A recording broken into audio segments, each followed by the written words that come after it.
Welcome to the Daybreak Star Radio Network. We're honored to be able to chat with Dr. Wilson. We've been communicating for a little while now, so it's nice to finally, be able to have some face-to-face time with Dr. Wilson, coming to us live from Pullman, Washington.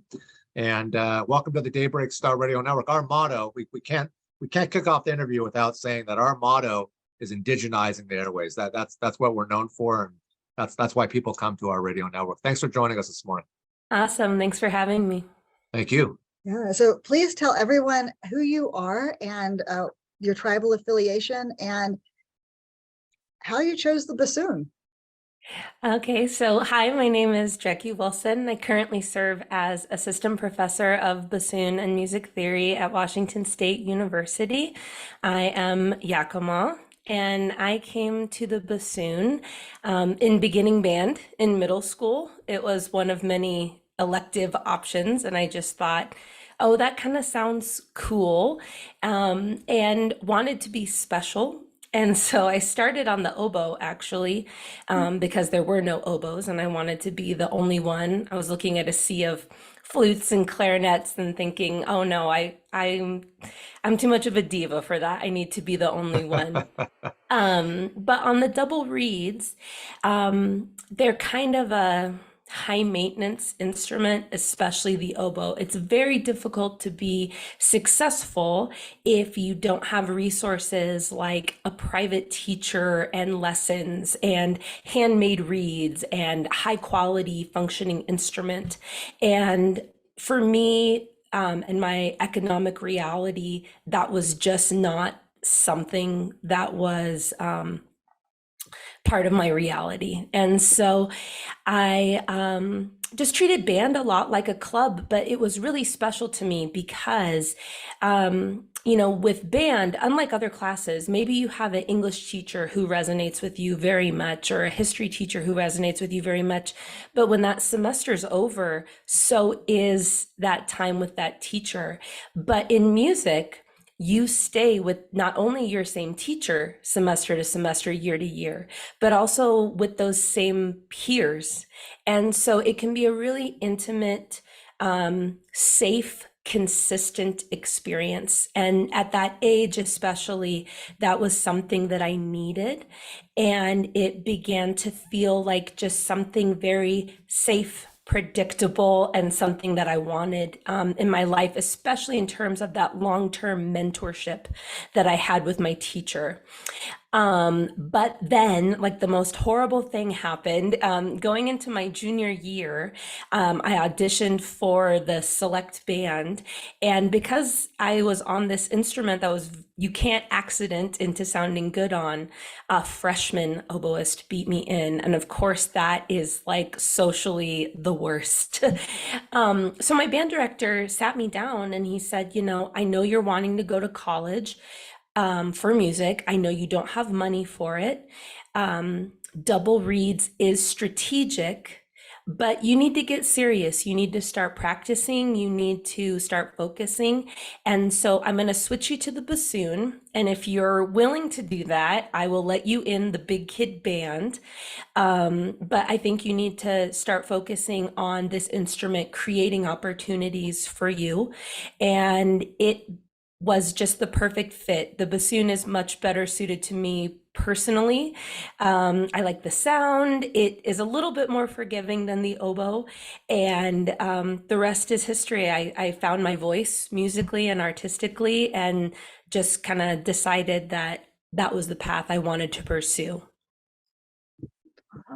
Thank you. Thank you so much. And it's always good to, start off interviews, and especially when we're talking to artists and true, entrepreneurs like yourself who have a doctorate degree, and everything that you've accomplished. I mean, your bio is super, super impressive. How did you get into starting to make music? Do you want to walk us through that initial flight plan on how it all began for you? Yeah, so I originally went to college thinking like, oh, I would like to be a music educator, band director, like my teacher. And that was my original plan. I majored at Eastern Washington University in music education to begin with.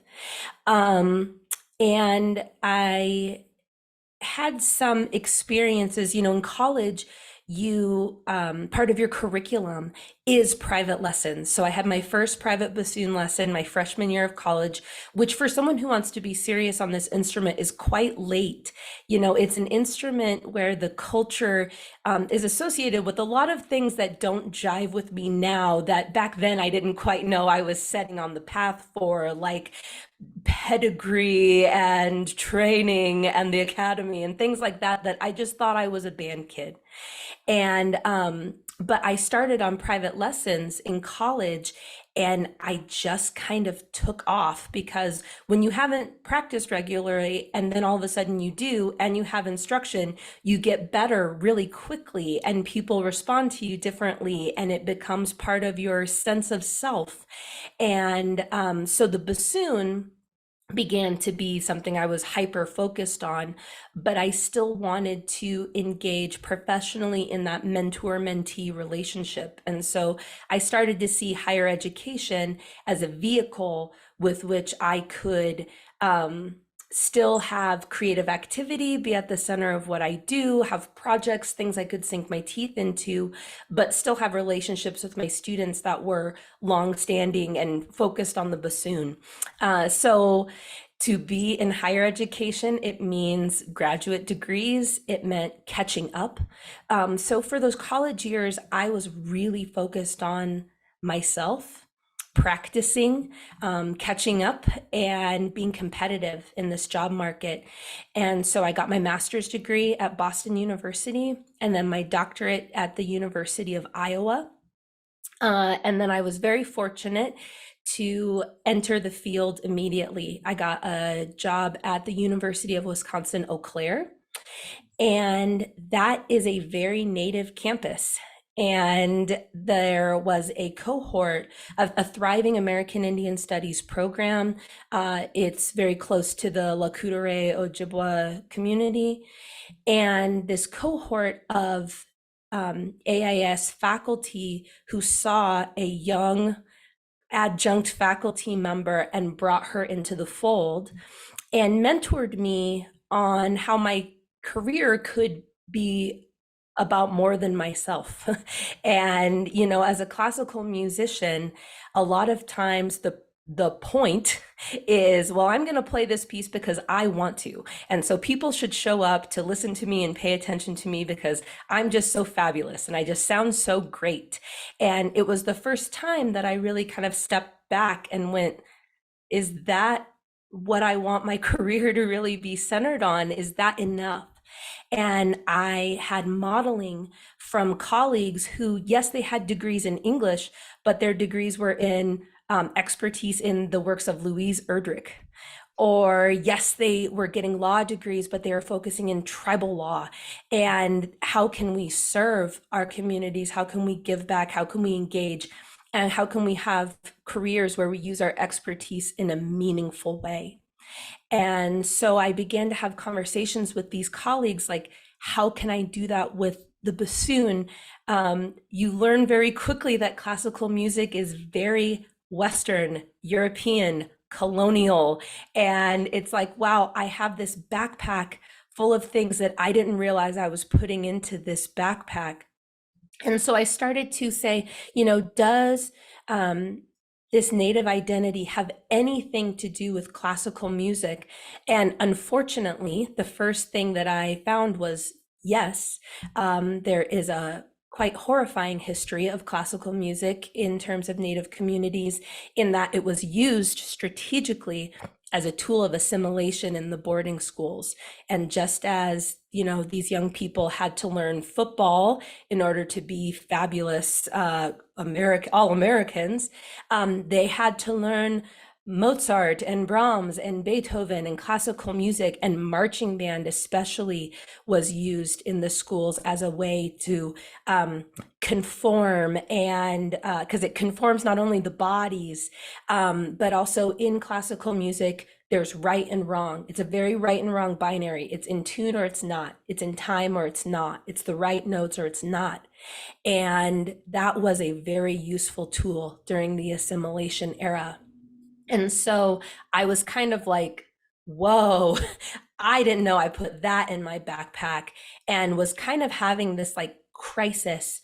But as I continued researching, I found that just like Jim Thorpe said, okay, yes, football was something that was put onto me, but just like me in freshman year of college, when I began to get good at it, it became not about that stuff, and it became something that was not only my sense of self, but we see students coming out of the boarding schools saying, I like playing the trumpet.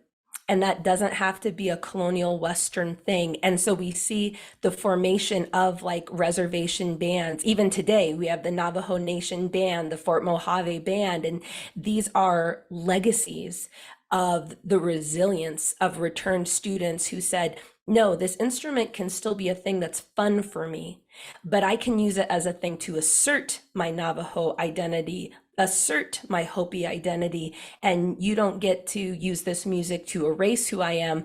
I'm going to repurpose it as a tool to assert who I am. And that was very inspiring to me. And I went, I can use this ancestral legacy of resilience to work with contemporary Indigenous composers to assert an artistic sovereignty and a contemporary identity through the medium of the bassoon that promotes that legacy and that cultural identity in a way that hopes to, in so far as is possible, decolonize the stage and classical music, and at least my relationship with the bassoon. Yeah. Then on that, how does the bassoon in particular and your music and the way that you've adopted help you deal with kind of the traumas and stresses of everyday life? Yeah, I mean, it can be a knife that cuts both ways, right? Because it can be this, like I said, this aspect of a binary where I'm either doing good or I'm not. And there is a lot of toxic perfectionism in the world of performing in general, but especially in the world of classical music performing. There can be a lot of pressure and the stakes can feel really high. And that's where creating music and collaborating with these composers to create performances that are not about myself, that prioritize being in relationship with my audience and the music that I make, can really be a way of taking all that was inadvertently put on me in my training, and again, taking off the backpack on a day-to-day basis, the relationship with practice, and just going, okay, that measure, I could play it at 40 beats per minute yesterday, which is quite slow, but maybe today I can play it at 42 beats per minute, which is still quite slow, but it is 2 beats per minute faster than I could do it yesterday.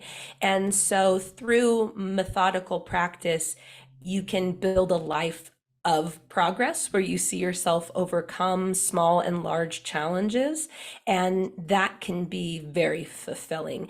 And as a teacher, to help students do that and watch themselves actualize things that they didn't think were possible is quite fulfilling as well. Thank you. If you could please describe what your music, making process is like how do you condition, your brain when writing a song, and when walking into a studio session, your relationship with your engineers, your team, to project and create the sound that you want for your fan base. Yeah, absolutely. So in classical music, things are a little bit unique in that I have asserted my voice as a composer, and we can definitely talk about that. But most of the work that I do is actually performing the pieces that other people have written. So a lot of my work is collaborating with Indigenous composers. Actually, today I released my debut album, Works for the Bassoon by Native Oh, American Composers. congratulations. Thank you. What is Congratulations. that? And it features works by Connor Chi, Wantio Basenti, Raven Chacon, all from the Navajo Nation, Lewis W. Ballard, who's Quapaw, Jack Kilpatrick from the Cherokee Nation. And so all of these works were either commissioned or transcribed or dedicated to me. So when I started on this journey, there was no repertoire for the bassoon by native composers. There were people composing, but I guess they just didn't find the bassoon to be particularly inspiring. So the commission process is basically when you approach a composer and say, I love what you do, and I would love if you would write a piece for me. So through either transcribing works that were pre-existing, as in the case of the Ballard and the Kilpatrick, because both of those composers are deceased. But with living composers, I literally just shoot an email and say, hey, Connor, would you write a piece for oboe, bassoon, and piano? How would you feel about that? What's on your docket right now? And I have been really blessed to have colleagues who are eager and willing to collaborate with me on the creation of new works. So that is quite a long genesis of the writing period. And then it gets distributed to me, and I come up with my own interpretation, which is a balance between the composer's vision and my vision as a executor of the music. So that happens a lot of times through the vehicle of live performance more than recorded. Classical musicians record, of course, but that will be kind of a culminating event built on many performances in which you create a relationship with the work. And then once you have your concept, that's kind of when you lay it down on tape. So yes, a lot of the work that we did in the studio was actually preliminary work done through the medium of live performance and communicating with my collaborators about our shared vision. Nice. I love that you can just email Connor Che. That's pretty awesome.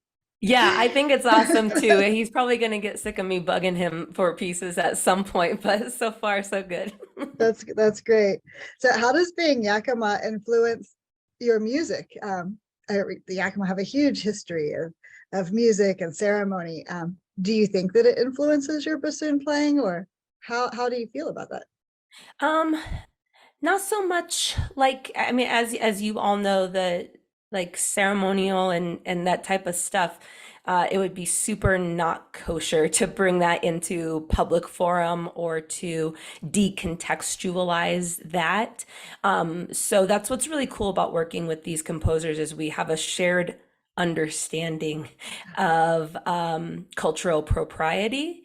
And, that's another thing in my research, looking back about the intersection of Western classical music and the native people of this country is during the assimilation era, melodies, sacred and ceremonial, as I'm sure you know, were collected and sanitized from their savagery and put into collections and into wax cylinders. And those exist in published collections in the Smithsonian. You could get on the Smithsonian's website right now and listen to them. And there is no regard for, was this melody ever supposed to be heard by anyone else? Whose is this? In what context is it supposed to happen? And through doing this work, I have the privilege of having those conversations with other classical musicians who maybe don't understand the distinction. And you will find, unfortunately, many classical works by non-native composers, historically to present, who utilize those melodies in the context of pieces, thinking they're doing something by way of nationalism or representation. And I have been fortunate to be able to at least start to have some of those conversations about why that's actually an act of cultural harm, and how primary self-representation and elevating insider perspective is actually a much better way to go. So those can be exhausting conversations sometimes, but I consider it to be an important part of my work. It is. Thank you for doing that. I think quite a number of people don't realize when we say everything was stolen, that quite literally everything was stolen, from artwork to our bones out of the ground to recordings that never should have gone anywhere. Thank you for doing that work. Yeah. What advice, Dr. Wilson, would you give to like an up and coming, because we have a lot of them, up and coming native artists that are sending in their music all the time and just, wanting the creative feedback from our team. What a couple pieces of advice that you would share, please? I think I would say your perspective is important. Your contribution is important. What you have to offer our field and our art is important and needs to be heard. So continue, do what you're doing. And at least in my experience, build relationships and allow those relationships to help you to lean on and collaborate within your community. Because so much of what I have been able to accomplish is in tandem with other people who share the same priorities and vision that I do. And so don't feel like you need to be an island. So much of the strength that we have is in community. So, lean on your community as you also aim to serve your community. Thank you. Thank you. Yeah, very true. Thank you. Is there anything in the current music industry and in the classical context that is particularly exciting to you? Like we see it in other forms of music, hip hop in particular, some of the EDM music where native styles are really coming through and native performers are getting more notice. What's exciting to you about classical music at this time? I think the biggest mover and shaker right now is Raven Chacon, and his recognition with the Pulitzer Prize. He was Raven Chacon before the Pulitzer Prize, but it was so funny watching people who knew me and my work and that I'd collaborated with Raven after he was given that award that is very recognized within the classical community, and all of a sudden he's bestowed with this mainstream crown that they understand. It was like I got so many text messages that day of like, oh, Jackie, Raven, that composer you collaborate with. And I was like, yeah, go check him out. He's the real deal. So watching people wake up to not only his work, but so many works of our colleagues, but especially seeing Raven is so special to me because his work is undeniably contemporary, and his voice is undeniably existing in the present day, which, in representations, we deal so much with romanticism and being contextualized in a forgotten past. And so to have Raven, whose aesthetic is so unapologetically modern, yet, and we have a lot of that in classical music, but it can be very academic, it can be very clinical, and Raven manages to have his aesthetic in a way that is also deeply personal and deeply meaningful. His works are so imbibed with significance and meaning that I've always felt it makes him incredibly special. So seeing him celebrated in a way that I think he's so deserving of. I was very fortunate to be able to travel to New York City this summer to be a part of a performance of his work for Zit Kala Shah at the Whitney Biennial Festival at the Whitney Museum of American Art. And Nice. it was 12, the piece itself is 13 lithographs or graphic scores, each dedicated to a different Native American artist, activist woman.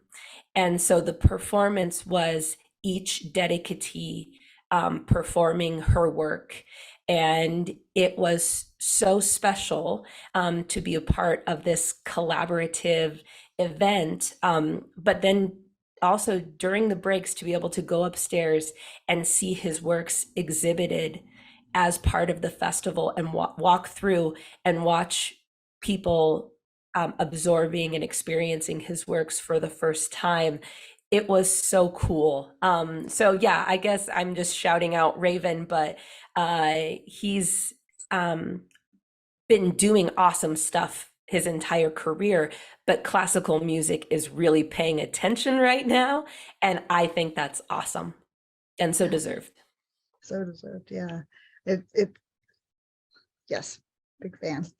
And Connor T as well. Just Yeah. Oh yeah. Connor for sure.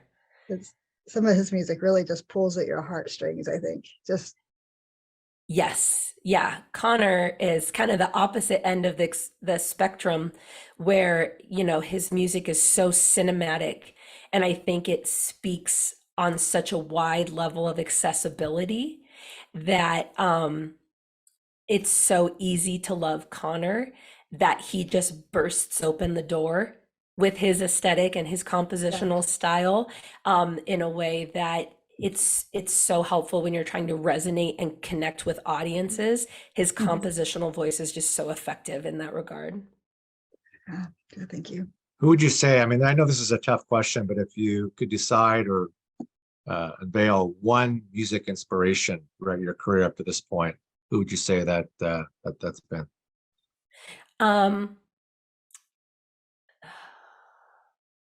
The first person who came to my mind was Buffy St. Marie. We have so many, even though what I do is very different from her, we have so many examples of people basically in native art making saying, okay, here's this thing, but I'm going to come in and nativize it, and she, as someone who did that, initially with folk music and then, more broadly into rock music, I just think of her as such a matriarch of women unapologetically asserting, Native women, Indigenous women unapologetically asserting their identity through the medium of music. Music that has messages, about the experiences of Native women, that definitely an inspiration. I'm not comparing myself to her, but she is someone who I would be humbled to emulate, and I definitely look to as a role model. And in fact, one of my compositions has a small quote at the end of one of the movements of Capel Valley, Saskatchewan, one of my favorite songs of Buffy St. Marie. And it's so funny because it's for bassoon, bassoonists play it, non-native bassoonists play it. And they're like, what's the deal with that postlude at the end? I don't understand, because it's just this little like snippet of a quote that's supposed to be like a memory coming through at the end of the piece. And I get so many questions about it. And I'm like, go listen to this song. And so anyway, she is just such an inspirational figure to me for sure. I can't release too many details, but there's something related to Buffy that we are in communication with. And if this deal does come through, we would be honored to potentially have you on site if you would like to. If you've never met her and you would like a possible introduction, but it's not. We're still working on it, but I just wanted to let you know it's one of the many things that we're working on here behind the scenes. Understood. Well, careful what you say, because I'll be sleeping outside your door. You'll find me. So we'll put up some cots around the studio. It'll be okay. Exactly. That'll be wonderful. Yeah. I always wonder, like, how did she feel when she first walked on the stage with like Bob Dylan and a full white audience, and she sat down and told the truth? Yeah. Absolutely. So and that's something that's hard is, in doing this work and in occupying the spaces that I do, a lot of times activism is just kind of, expected, and something that I don't always feel that I necessarily consciously opted into. It's just a requirement of this work. And sometimes that's uncomfortable. I'm trained in music making, and I feel so much pressure to do the right thing and say the right thing and be effective in my words and my communications. And I'm someone for whom, I got into classical music for a reason. I was always a teacher's pet. I did the right thing. It's hard for me to disappoint people, and the intersection of those things can be difficult. And so to have, models like her and so many others who can just kind of, like you said, apologetically state the truth, and to be able to listen to My country, 'tis of thy people you're dying, before I'm going into something, you know, that maybe is more high stakes, or I know I'm going to have to really summon a lot of courage. You know, I can't tell you how many times I've done that, because yeah, she's just so important. She really is. Yeah. Yeah. So, well, so for you, you have your new album. What is upcoming for you in 2023? I've got some really cool stuff coming down the pike. I was very fortunate to have WSU support my vision of promoting Indigenous artistic sovereignty with a new faculty seed grant that has allowed me to commission 3 new works from Maori composers. And so I'm expanding my lens to go beyond the United States of America. And my long-term vision is to have 4 volumes of recordings. The first works for bassoon by Native American composers, which is out. The next will be Maori focused. And that will allow me to, that grant allows me to travel to New Zealand this summer to not only collaborate with these composers, to hear Indigenous Maori instruments, and because those factor into a lot of the sounds that these composers are trying to approximate, to attend Maori museums and historical sites and that type of things in collaboration with Maori people, of course, and also to present much of my work on Native American composers to Maori students at New Zealand University. So that's a really exciting collaboration and interchange that I'm excited about.